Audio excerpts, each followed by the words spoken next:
Olá, eu sou o acadêmico Ryan Jones, da T04NB, e vou falar um pouco sobre a fase de saneamento e organização do processo. O saneamento e organização do processo ele é o momento em que ocorre, exceto no caso de julgamento do processo no estado em que ele se encontra, ele ocorrerá após a fase do contraditório entre as partes e antes da instrução de julgamento. Essa fase processual ela visa corrigir os eventuais defeitos e organização dos autos, assim como é o momento em que se declara em que o processo está saneado e organizado. No atual código, o juiz irá proferir uma decisão solucionando as questões processuais ainda não resolvidas e ele analisará os impedimentos à sua apreciação de mérito. Delimitará também as questões de fato que serão objeto de produção probatória, especificará os meios de provas admitidos, determinará a distribuição do ônus da prova e os pontos de direito relevantes para a decisão de mérito. E, se haver a necessidade, ele também designará audiência de instrução e julgamento.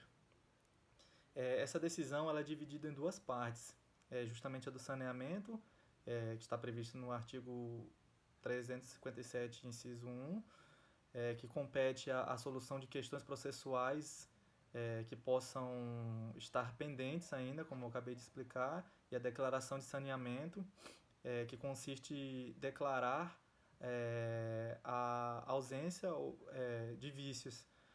E também da organização do processo, né, que é o 357, inciso 2, em que o magistrado ele delimitará as questões de fato e de direito importantes para resolver o mérito, né, como eu disse. E, consequentemente, também evita a produção de provas irrelevantes e estimula um foco principal no que realmente importa. Esse é um momento do processo processual ideal para que o magistrado ele possa distribuir o ônus da prova, que evita também as partes sejam surpreendidas, né, no final do processo, né, ao final na verdade, da instrução probatória, de que possuía o ônus da prova de produzir alguma prova, né?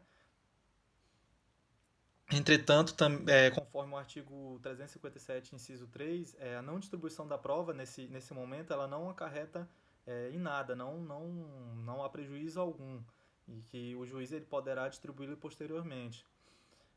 E após a decisão saneadora, caso seja necessário, o juiz ele pode designar a audiência de instrução e julgamento, conforme o inciso 5 do artigo 357.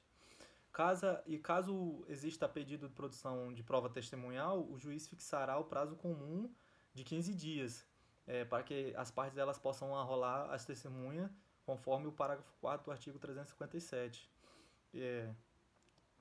E em caso de prova pericial, o parágrafo 8º do artigo 357 ele dispõe que o juiz deverá observar o disposto no artigo 475, estabelecer desde logo a calendarização